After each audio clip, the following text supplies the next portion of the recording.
अस्सलाम वालेकुम dear student. आज chapter number 4 cells and tissues और इसका फर्स्ट टॉपिक है माइक्रोस्कोप। आप सोच रहे होंगे कि हम सेल एंड टिश्यू में माइक्रोस्कोप क्यों पढ़ रहे हैं, क्योंकि सेल एंड टिश्यू की जो स्टडी है ये माइक्रोस्कोप के बगैर नामुमकिन है। सेल क्योंकि बहुत छोटा पार्टिकल्स है, उसे हम माइक्रोस्कोप के बगैर नहीं देख सकते और देखेंगे नहीं तो उसे स्टडी कैसे करेंगे। ठीक, ये हम पढ़ते हैं। Let's see. सबसे पहले सिंपल आप पहले देख लें माइक्रोस्कोप में कि उसमें क्या क्या चीज़ें होती हैं। माइक्रोस्कोप में दो लेंस होते हैं, एक ये वाला लेंस होता है, ये वाला, ठीक है। फिर उसके बाद एक ये लेंस कहलाता है आई पीस, जिसके ज़रिए हम कोई जो स्पेसिमन है, कोई नमूना जो है वो देखते हैं। फिर उसके बाद दूसरे लेंस ये होते हैं, ये वाले 3 लेंस होते हैं यहाँ पर। ये लेंस जो है ये कहलाते हैं ऑब्जेक्टिव लेंस, जिनके पास कोई ऑब्जेक्ट स्पेसिमन जो होता है वो पड़ा होता है। ये है ऑब्जेक्टिव लेंस। यहाँ पर स्पेसिमन पड़ा होता है, वो नमूना जिसे हमने देखना होता है। और ये है मिरर, और मिरर के ज़रिए लाइट जाती है यहाँ स्पेसिमन में, यहाँ होल होता है और स्पेसिमन से फिर लाइट जो है वो पास आउट होती है और इस तरह जो है हम किसी भी नमूने को वो माइक्रोस्कोप के अंदर देखते हैं। तो इसके बारे में हमने पढ़ना है, इसमें पढ़ना है कौन कौन सी टर्म यूज़ होती है और फिर इसके बाद माइक्रोस्कोप की डिस्कवरी के बारे में। ये भी पेपर के पॉइंट ऑफ व्यू से इम्पोर्टेंट टॉपिक है ये भी। Let's see. सबसे पहले है माइक्रोस्कोपी। माइक्रोस्कोपी क्या होता है? Use of microscope is known as microscopy. Microscope का इस्तेमाल करना चीज़ों को स्टडी करने के लिए, परखने के लिए, ये कहलाता है माइक्रोस्कोपी कहलाता है। सबसे पहले जो कंपाउंड माइक्रोस्कोप डिस्कवर की थी वो थे ज़कैरस जॉनसन थे, जिन्होंने सबसे पहले कंपाउंड माइक्रोस्कोप डिस्कवर की थी 1595 में, और ये हॉलैंड यूरोप के रहने वाले थे। और ये वाली जो माइक्रोस्कोप थी बिल्कुल सिंपल माइक्रोस्कोप थी, इसमें एक ट्यूब थी और फिर इसके बाद इसमें एक लेंस था, और इसकी जो चीज़ को मैग्निफिकेशन करने की जो पावर थी वो थी 3x to 9x। मीन्स के चीज़ को बड़ा करने की जो इसमें पोटेंशियल थी वो 3 गुना या 9 गुना जो है उसे करके दिखा सकती थी। फॉर एग्जाम्पल एक ये ऑब्जेक्ट है, इस ऑब्जेक्ट को अगर हम इस माइक्रोस्कोप में देखते हैं जो ज़कैरस जॉनसन ने डिस्कवर की थी, तो ये इस ऑब्जेक्ट को 3 गुना करके दिखा सकता था या इसको 9 गुना करके दिखा सकता था। ठीक है, इसमें इतनी ही पोटेंशियल थी चीज़ को बड़ा करके दिखाने की। फिर इसके बाद 2 टर्म यूज होती है इसमें माइक्रोस्कोपी के अंदर। एक है मैग्निफिकेशन। मैग्निफिकेशन मीन्स के ऑब्जेक्ट के साइज को बड़ा करके दिखाना, उसको इंक्रीज कर देना, यह कहलाता है मैग्निफिकेशन। और जो मैग्निफिकेशन है यही माइक्रोस्कोप का मेन कैरेक्टर्स है, फैक्टर है इसका। फिर दूसरी टर्म जो यूज होती है इसमें वो है रिजॉल्विंग पावर या रेजोल्यूशन। इसका मतलब यह है कि किसी इमेज का साफ नजर आना, या फिर वो कम से कम फासला जिसमें 2 चीजें अलग अलग देखी जा सकें। मतलब कि 2 चीजें जो बिल्कुल पास पास पड़ी हुई हैं और जब तक वो हमें नजर आती रहेंगी वो कहलाएंगी, उसकी रेजोल्यूशंस कहलाएंगी, रिजॉल्विंग पावर कहलाएंगी आंख की या माइक्रोस्कोपी की। जब वो बिल्कुल आपस में मिल जाएंगी, हमें ये मतलब कि ज़ाहिरी तौर पर यह नजर आए कि वो एक ही ऑब्जेक्ट है, खत्म हो जाएगी वहां पर रिजॉल्विंग पावर की पोटेंशियल। ठीक है, इसमें माइक्रोस्कोपी की जो डेफिनेशन है ये इंपॉर्टेंट है पेपर के पॉइंट ऑफ व्यू से। माइक्रोस्कोपी, फिर उसके बाद मैग्निफिकेशन और रिजॉल्विंग पावर में डिफरेंस आता है। फिर इसके बाद रिजॉल्विंग का हम नेक्स्ट देख लेते हैं एनिमेटेड डायग्राम। फिर इसके बाद जो हमारी इंसानी आंख है बगैर किसी लेंस के, नेक्ड आई जो है, वो 2 चीज़ों के दरमियान जिनमें फ़र्क कर सकती है वो है 0.1 मिलीमीटर्स। 2 चीज़ें जो 0.1 मिलीमीटर एक दूसरे से दूर पड़ी हैं, हमारी आंख उसको देख सकती है कि ये 2 अलग-अलग ऑब्जेक्ट है। तो हमारी आंख का जो रेजोल्यूशन हुई वो है 0.1 mm। मीन्स के ये 2 ऑब्जेक्ट है, एक ऑब्जेक्ट ये है और दूसरा ऑब्जेक्ट जो है ये वाला है। इनके दरमियान जो डिस्टेंस है वो यूँ समझ लीजिए कि 0.1 मिलीमीटर है। तो हमारी आंख जो है इस डिस्टेंस को क्या कर सकती है, समझ सकती है। लेकिन जब इसमें ये डिस्टेंस और कम हो जाए 0.1 से, मीन्स के 0.05 mm हो जाए, तो हमारी आंख क्या है, इसको डिटेक्ट नहीं कर सकती। ठीक है, जिस तरह अभी ये वाला है, यहाँ पर अभी इसमें डिस्टेंस मौजूद है लेकिन हमारी आंख इसको ऑब्जर्व नहीं कर सकती, इस वाले पोर्शन को। तो अब हमें क्या लग रहा है कि ये एक ही डायग्राम है, ये एक ही ऑब्जेक्ट है, लेकिन अभी इसमें स्पेस मौजूद है। लेकिन हमारी आंख में इतनी पोटेंशियल है, हमारी आंख की इतनी रेजोल्यूशन है, जो इसमें इतना अगर डिस्टेंस होगा तो इसे अलग-अलग सब ऑब्जेक्ट समझ पाएगी, अदरवाइज नहीं। ठीक, फिर ये एमसीक्यूज है इंपॉर्टेंट, ये करना है आप लोगों ने अच्छा से। और फिर इसके बाद मैग्नीफिकेशन जो है और रेजोल्यूशन जो है इसे लेंस की मदद से बढ़ाया जा सकता है। जितना बड़ा लेंस होगा हाई पोटेंसी का, वो उतना ही ज्यादा इमेज को बड़ा कर सकता है। ठीक है, ये वाली है वो माइक्रोस्कोप जो ज़कैरस ने डिस्कवर की थी। फिर इसके बाद इसमें डेवलपमेंट होती गई और एट द एंड जो है ये है कंपाउंड माइक्रोस्कोप। और ये लाइट माइक्रोस्कोप है क्योंकि इसमें लाइट का यूज होता है। यहाँ पर सनलाइट का इस्तेमाल किया जाता है या कोई दूसरी लाइट, और यहाँ पर जो ये वाली कंपाउंड माइक्रोस्कोप है इसके अंदर ये लेजर लगी हुई है, इसके जरिए जो है चीज को देखा जाए।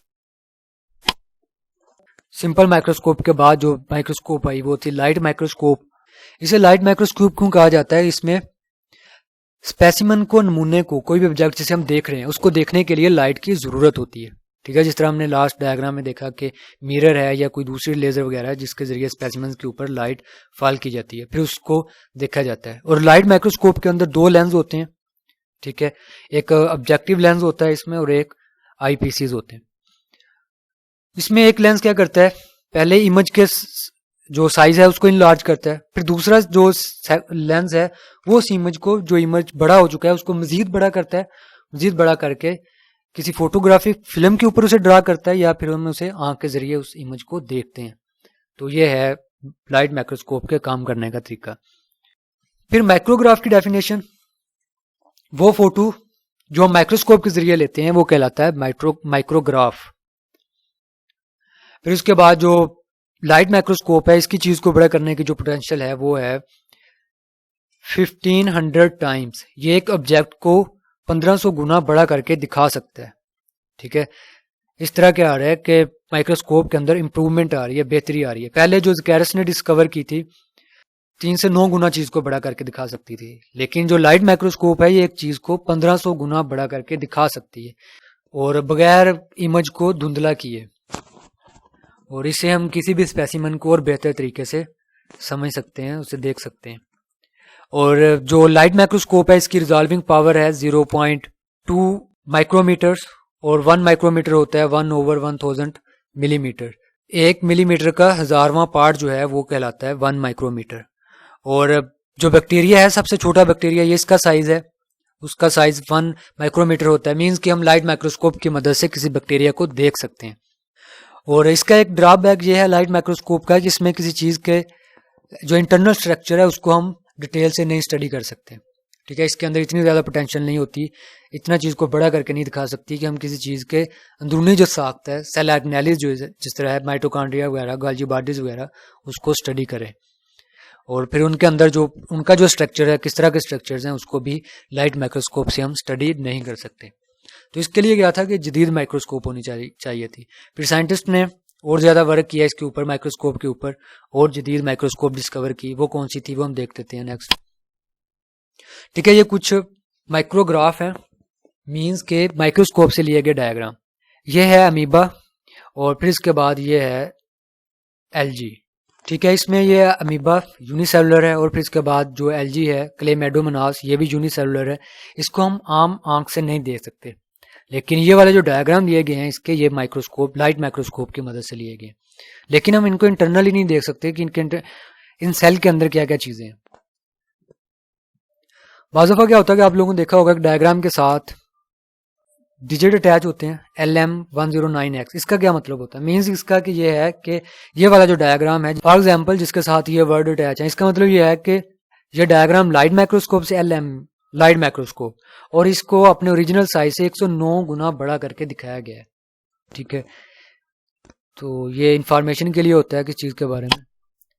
फिर उसके बाद जदीद माइक्रोस्कोप, इलेक्ट्रॉन माइक्रोस्कोप, ये वाली मोस्ट एडवांस माइक्रोस्कोप। इसमें ऑब्जेक्ट्स जो होते हैं और जो लेंस होते हैं, ये एक वैक्यूम चैम्बर के अंदर, यहाँ डबल सी और यू आएगा, यहाँ पर डबल यू हो गया, कि ऐसा खाना जिसमें खला क्रिएट किया गया हो, मीन उसके अंदर जो गैसेज वगैरह है या कोई वाटर वेपर्स हैं उसको वहां से रिमूव कर दिया गया हो। ठीक है, उस वैक्यूम चैम्बर्स के अंदर ऑब्जेक्ट्स को प्लेस किया जाता है और वहीं पर लेंस मौजूद होते हैं। और फिर उसके बाद उस ऑब्जेक्ट से इलेक्ट्रॉन पास किए जाते हैं, वो इलेक्ट्रॉन की जो वो शुआ है, वो बीम जो है, वो ऑब्जेक्ट से या तो पास हो जाती है या वहां से रिफ्लेक्ट होकर या फिर वापस लेंस की तरफ मूव करती है। और वहां पर मौजूद होते हैं इलेक्ट्रोमैग्नेटिक लेंस, मींस के वो इलेक्ट्रिकल फील्ड को या मैग्नेटिक फील्ड को डिटेक्ट करते हैं। डिटेक्ट करने के बाद जो इमेज बनता है उसको बड़ा करके दिखाते हैं। वो इमेज या तो स्क्रीन के ऊपर बन रहा होता है या फिर फोटोग्राफिक फिल्म के ऊपर, जो चार्ट वगैरह पड़ा हुआ है उसके ऊपर वो इमेज बन रहा होता है। ज़्यादातर जो इलेक्ट्रॉन माइक्रोस्कोप है इसके साथ कंप्यूटर स्क्रीन अटैच होती है, वहीं पर इमेज को बनाया जा रहा होता है। और इसकी जो रेजोल्यूशन पावर है वो है 0.2 nanometre. 1 nanometre is equal to 1/10 lakh millimetres, means के 1 नैनोमीटर जो है 10 लाख मिलीमीटर का एक पार्ट है, एक हिस्सा है। और ये लाइट माइक्रोस्कोप से 1000 गुना बेहतर है जो इलेक्ट्रॉन माइक्रोस्कोप है। और इलेक्ट्रॉन माइक्रोस्कोप एक ऑब्जेक्ट को 2,50,000 गुना बड़ा करके दिखा सकती है। मीन्स के इसके अंदर हम एक एटम्स को देख सकते हैं, एक एटम्स स्मॉलेस्ट पार्टिकल जो है किसी भी मैटर का, फिर उसके बाद सेल्स को, सेल ऑर्गेनेल्स को, और फिर इसके बाद मॉलिक्यूल्स, डीएनए और प्रोटीन वगैरह को। ठीक है, ये सारे जो स्ट्रक्चर हैं एटम से बड़े हैं। अगर हम एटम को देख सकते हैं तो जाहिर सी बात है इन तमाम स्ट्रक्चर को भी हम माइक्रोस्कोप के अंदर देख सकते हैं। ठीक है, इसमें आप लोगों ने इसका ऑब्जेक्ट और लेंस कहाँ होता है, वैक्यूम चैम्बर के अंदर। लेंस कैसे होते हैं, इलेक्ट्रोमैग्नेटिक। और फिर इसके बाद इसकी रेजोल्यूशन पावर 0.2 नैनोमीटर्स, और एक चीज़ को कितना मैग्नीफाई कर सकती है इलेक्ट्रॉन माइक्रोस्कोप, ये करना है आप लोगों ने। ठीक है, और इसमें किन किन चीज़ों को हम देख सकते हैं। फिर इसके बाद दो टाइप्स हैं इलेक्ट्रॉन माइक्रोस्कोप की, एक है ट्रांसमिशन इलेक्ट्रॉन माइक्रोस्कोप, दूसरी है स्कैनिंग इलेक्ट्रॉन माइक्रोस्कोप, TEM और SEM। ट्रांसमिशन इलेक्ट्रॉन माइक्रोस्कोप में क्या होता है कि जो बीम ऑफ इलेक्ट्रॉन है वो स्पेसिमन से पास आउट हो जाती है, उसमें से गुजर जाती है, आर पार होती है उसमें से। और ट्रांसमिशन इलेक्ट्रॉन माइक्रोस्कोप का इस्तेमाल करके हम किसी भी चीज़ का इंटरनल स्ट्रक्चर देखते हैं उसको। ठीक है, फिर नेक्स्ट डायग्राम में हम देखते हैं। और जो स्कैनिंग इलेक्ट्रॉन माइक्रोस्कोप होती है, ये जो कोई भी स्पेसिमन होता है उसके सरफेस से रिफ्लेक्ट होकर वापस लेंस की तरफ मूव कर जाती है। और कोई भी स्पेसिमन इसके नीचे रखा जाता है, उसके ऊपर मेटल कोट किया जाता है, तो जिसकी वजह से जो बीम ऑफ इलेक्ट्रॉन है वो उसकी सरफेस से रिफ्लेक्ट हो जाती है। और स्कैनिंग इलेक्ट्रॉन माइक्रोस्कोप को यूज़ किया जाता है किसी भी स्ट्रक्चर का एक्सटर्नल जो सरफेस है उसको स्टडी करने के लिए। ठीक है, ये भी इंपॉर्टेंट है, टाइप्स शॉर्ट में आते हैं ये, TEM और SEM। TEM जो है इंटरनल स्ट्रक्चर के लिए और SEM एक्सटर्नल स्ट्रक्चर को स्टडी करने के लिए। ठीक है, ये है स्कैनिंग इलेक्ट्रॉन माइक्रोस्कोप। इसमें ये चैम्बर, ठीक है, और इस चैम्बर के अंदर ही लेंस पड़े होते हैं और स्पेसिमेंस को भी इसके अंदर प्लेस किया जाता है। और इसके साथ ये है स्क्रीन जिसके ऊपर उस डायग्राम को देखा जाता है। राइट साइड पे मॉस्किटोस का हेड दिखाया गया है। ठीक है, ये जो डायग्राम है ये लिया गया है स्कैनिंग इलेक्ट्रॉन माइक्रोस्कोप में। ये उसके हेयर्स वगैरह, आइज वगैरह, ये आइज है सारी उसकी, और ये उसके सर के ऊपर जो हेयर्स हैं वो नज़र आ रहे हैं इस डायग्राम के अंदर जो स्कैनिंग इलेक्ट्रॉन माइक्रोस्कोप से लिया गया है। फिर नेक्स्ट है ट्रांसमिशन इलेक्ट्रॉन माइक्रोस्कोप। ठीक है, ये इसके अंदर चैम्बर है और ये वाली जो ट्यूबलाइक स्ट्रक्चर है इसके अंदर बीम ऑफ इलेक्ट्रॉन आती है। ठीक है, इसको ये यहाँ आई पीस है, यहाँ से भी देखा जा सकता है, और इसके साथ स्क्रीन अटैच होती है, उसके ज़रिए भी इसको इमेज को देखा जा सकता है। और ये एनिमल सेल्स है। ठीक है, और इसके इंटरनल स्ट्रक्चर वगैरह ये इसके अंदर, ये न्यूक्लियस, ये एंडोप्लाज्मिक रेटिकुलम वगैरह जो है ट्रांसमिशन इलेक्ट्रॉन माइक्रोस्कोप से लिया गया है स्ट्रक्चर। ठीक है, क्वेश्चन है which type of microscope would you use to study the microscope का इस्तेमाल करके human blood cell, white blood cell जो उसकी शेप चेंज हो रही है उसको स्टडी करेंगे। फिर ह्यूमन हेयर्स का जो टेक्सचर है, बनावट है, उसको सती बनावट जो है उसको देखने के लिए कौन सी माइक्रोस्कोप इस्तेमाल करेंगे। और फिर इसके बाद ह्यूमन सेल का जो माइटोकॉन्ड्रिया है, ह्यूमन लीवर सेल्स का माइटोकॉन्ड्रिया, सेल ऑर्गेनेल्स, उसको देखने के लिए कौन सी माइक्रोस्कोप का इस्तेमाल करेंगे। ठीक है, ये इंसानी बाल है, स्कैनिंग इलेक्ट्रॉन माइक्रोस्कोप के नीचे ऐसे नज़र आता है उसकी साख्त जो है ये सारा। और ये वाला जो है माइटोकॉन्ड्रिया है, सेल ऑर्गेनेल्स, इसे हम देखते हैं ट्रांसमिशन इलेक्ट्रॉन माइक्रोस्कोप से। और फिर इसके बाद है ये वाइट ब्लड सेल्स है, ठीक है, वाइट ब्लड सेल की जो शेप चेंज हो रही है इसको हम लाइट माइक्रोस्कोप से ही स्टडी कर सकते हैं। ठीक है, ये डिवाइड हो रहा है 1 से 2, तो इसको हम डिटेक्ट कर सकते हैं लाइट माइक्रोस्कोप से ही। ठीक है, इसमें इम्पोर्टेंट जो शॉर्ट क्वेश्चन है इस टॉपिक में से पेपर के पॉइंट ऑफ व्यू से जो रिवाइज हो चुके हैं वो है magnification and resolution power, microscope और माइक्रोस्कोपी। ठीक है, ये इम्पोर्टेंट शॉर्ट क्वेश्चन है इस टॉपिक के। अल्लाह हाफिज़।